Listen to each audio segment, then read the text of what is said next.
नमस्कार दोस्तों, एक बार फिर से आप सभी का स्वागत है एलएसपी न्यूज में। दोस्तों यहाँ पर आपको देखने को मिलेगा महाराष्ट्र से जुड़ी सारी बड़ी खबरें, मुख्य समाचार, ब्रेकिंग न्यूज अपडेट के रूप में, इसलिए वीडियो को शुरू से अंत तक जरूर देखिएगा। दोस्तों वीडियो को प्यारा सा लाइक और चैनल को सब्सक्राइब जरूर कर लीजिएगा ताकि आपको महाराष्ट्र से जुड़ी सारी बड़ी खबरें मिलते रहे। चलिए दोस्तों टाइम वेस्ट न करते आगे बढ़ते हैं खबर की ओर। नासिक प्राइवेट अस्पताल में एक्सरे बिल बनवाने के खिलाफ कपड़े उतारकर आंदोलन, भीड़ जुटाने के आरोप में मामला दर्ज। जी हां, दरअसल आपको बता दें, नासिक के बड़े अस्पताल में कोरोना संक्रमित मरीजों से अनाप शनाप बिल लिए जाने के खिलाफ कपड़े उतारकर आंदोलन करने वाले सामाजिक कार्यकर्ता जितेंद्र भावे के खिलाफ मामला दर्ज कर लिया गया है। आंदोलन के नाम पर कोविड काल में भीड़ जुटाने के आरोप में केस दर्ज किया गया है।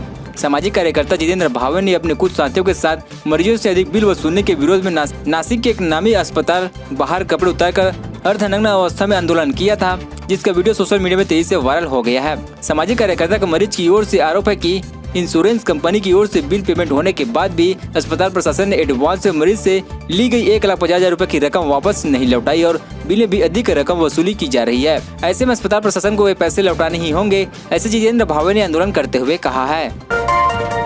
सीएम उद्धव ठाकरे पर जमकर बरसे बीजेपी नेता नारायण राठे का ताउते प्रभावित इलाके में पिकनिक मनाने गए थे सीएम। जी हां, दरअसल आपको बता दें, बीजेपी नेता नारायण राठे ने ठाकरे सरकार को जमकर लताड़ लगाई है। बुधवार को पत्रकार परिषद आयोजन कर उन्होंने ताउते तूफान ग्रस्त इलाके में मुख्यमंत्री दौरे को पिकनिक दौरा करार दिया गया है। उन्होंने कहा कि मुख्यमंत्री उद्धव ठाकरे ने दौरा करते हुए कहा था कि 2 दिन में राहत की घोषणा करेंगे। कोई आर्थिक पैकेज घोषित नहीं किया गया है, सिर्फ इतना कहा कि जहां जहां नुकसान हुआ है वहां मदद करेंगे और कहा कि आर्थिक पैकेज मेरी उनसे मांगे कि 200 करोड़ रुपए का स्पष्ट पैकेज जाहिर करे राज्य सरकार। उन्होंने कहा कि पिछली बार आपदाग्रस्त लोगों के लिए 25 करोड़ रुपए का पैकेज जाहिर किया गया था, मिली सिर्फ 50 लाख रुपए की मदद। नारायण राठे ने सवाल करते हुए कहा कि यह कैसा दौरा है जहां सीएम कुछ घंटे के लिए आए, यह कैसा दौरा है जहां सीएम आपदा प्रभावित इलाकों से नहीं मिले, यह कैसा दौरा है जहां सीएम आपदा प्रभावित लोगों से नहीं मिले, यह कैसा दौरा है जहां सबसे ज्यादा नुकसान हुआ वहां वे गए ही नहीं। तो फिर क्या मुंबई से 5 किलोमीटर दूर हेलीकॉप्टर से सिर्फ कलेक्टर से चिट फंड लेने गए थे? कहा कि नुकसान की विस्तृत रिपोर्ट किस आधार पर मदद करेंगे जब इन्हें नुकसान का कोई पता नहीं है, सिर्फ हवा में मदद करेंगे।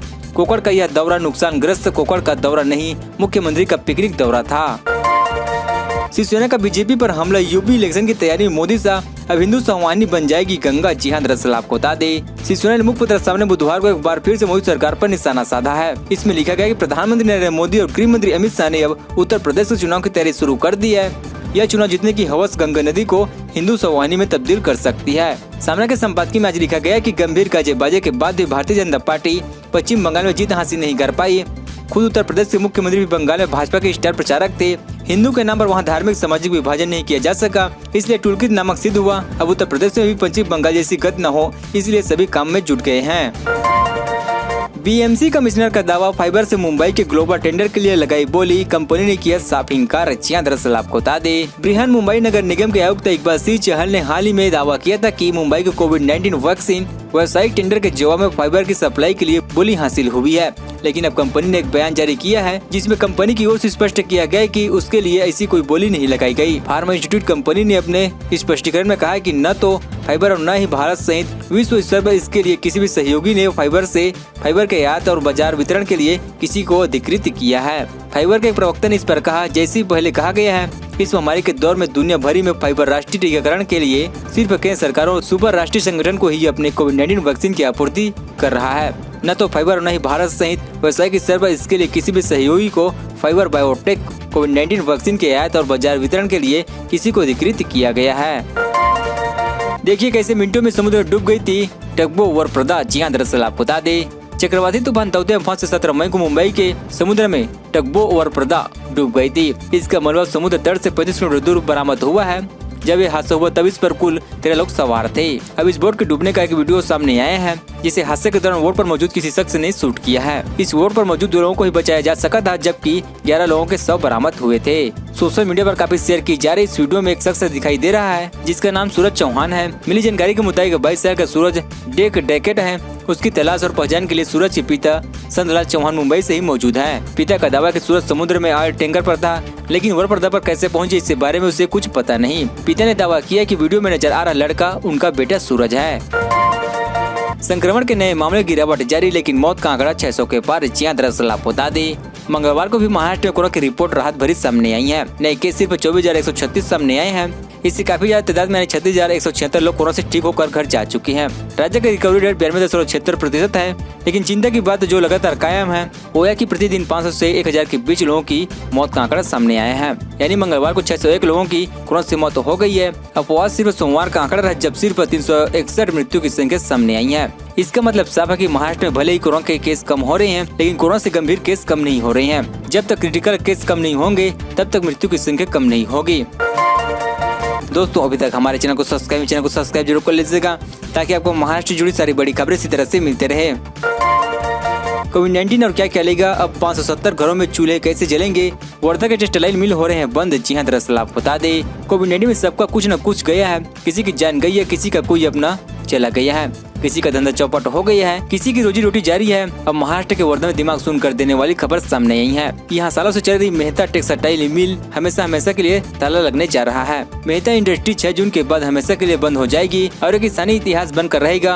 अच्छे पुराने दिनों की याद बनकर रह जाएगी। सवाल है कि यहाँ 570 घरों में चूल्हे कैसे जलेंगे, 570 परिवार के सदस्यों को रोटियां कैसे मिलेगी, क्योंकि मिल बंद होने के साथ ही एक झटके में 570 मजदूर बेरोजगार हो जाएंगे। 10वीं की परीक्षा नहीं तो मूल्यांकन का क्या है आधार, राज्य सरकार का क्या है प्रस्ताव। जी हाँ, दरअसल आपको बता दें महाराष्ट्र सरकार ने 10वीं की परीक्षा रद्द करने का निर्णय 20 अप्रैल को लिया था। 10वीं की परीक्षा के विषय में अब राज्य का शिक्षा विभाग 1-2 दिनों में एक महत्वपूर्ण GR निकालने की तैयारी में है। एक GR पर इस संबंध में होगा कि 10वीं की परीक्षा नहीं ली जा रही है, ऐसे में विद्यार्थियों को उत्तीर्ण करने का आधार क्या होगा। एक दूसरे GR भी होगा जिससे यह तय होगा कि 11वीं में प्रवेश कैसे होगा, इसका तरीका क्या होगा। प्राप्त जानकारी के मुताबिक शिक्षा विभाग के अधिकारियों ने कल और आज राज्य के महाधिवक्ता के साथ इस संबंध में चर्चा की है। इन दोनों GR से जुड़ी जानकारी को गुरुवार को मुंबई उच्च न्यायालय के सामने प्रस्तुत किया जाएगा। महाराष्ट्र सरकार ने कोरोना परिस्थितियों का ध्यान रखते हुए 10वीं की परीक्षा रद्द करने का निर्णय लिया था। मोहल्ला क्लिनिक की तर्ज पर मुंबई में खुले मोहल्ला का वैक्सीनेशन सेंटर, बुजुर्ग की मदद के लिए आगे आई युवाओं की टीम। जी हाँ, दरअसल आपको बता दें मुंबई में टीकाकरण अभियान को और तेज करने के लिए अब BMC के मोहल्ला क्लिनिक की तर्ज पर मोहल्ला वैक्सीनेशन सेंटर की शुरुआत की है।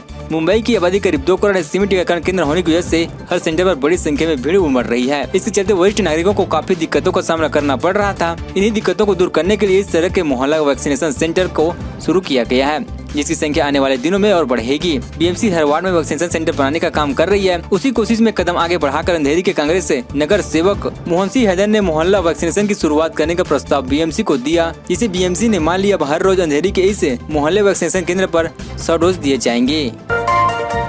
वसूली मामले बम्बई हाईकोर्ट ने CBI से कहा 9 जून तक नहीं लेंगे कोई एक्शन। जी हाँ, दरअसल आपको बता दें CBI ने बुधवार को बम्बई उच्च न्यायालय को बताया कि वह पुलिस तैनाती और तबादलों में कथित भ्रष्टाचार के में वरिष्ठ IPS अधिकारी रसीम शुक्ला द्वारा दर्ज कराई गई शिकायतों से संबंधित दस्तावेज की मांग करते हुए महाराष्ट्र सरकार को भेजे पत्रों पर 9 जून तक कोई कार्रवाई नहीं करेगी। CBI की ओर से पेश हुए अतिरिक्त सॉलिसिटर जनरल SV राजू ने न्यायमूर्ति HJ कथावाला और न्यायमूर्ति SP तावड़े आवश्यककालीन पीठ के समक्ष यह बात कही है। यह पीठ राज्य सरकार की एक याचिका पर सुनवाई कर रही है।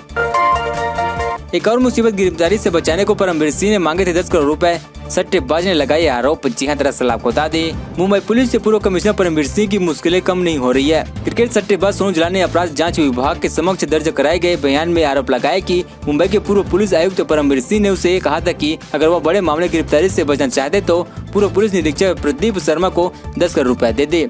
सूत्रों ने मंगलवार को जानकारी दी है। हालांकि इस मामले पर परमवीर सिंह और शर्मा दोनों की प्रतिक्रिया नहीं मिल सकी है। महाराष्ट्र पुलिस की ID जालन द्वारा IPS अधिकारी परमवीर सिंह, शर्मा और निरीक्षक राजकुमार अन्य के खिलाफ लगाए गए वसूली के आरोप की जांच कर रही है।